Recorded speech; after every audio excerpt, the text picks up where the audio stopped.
How to add or remove take screenshot to quick settings panel on the Samsung Galaxy S25, S25 Plus, Edge or Ultra. First, let's return back to the home screen by tapping on the home button at the bottom of the screen. Then, swipe down at the top to open up quick settings.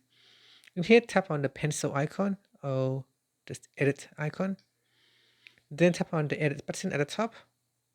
Now in the available buttons panel here, tap on take screenshot and that will get added to your quick settings panel.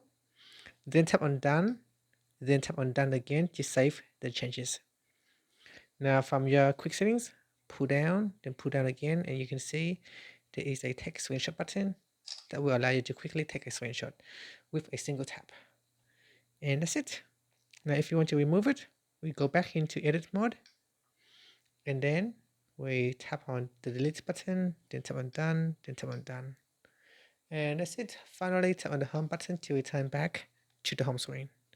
If you find this video helpful, please like and subscribe to my channel for more videos.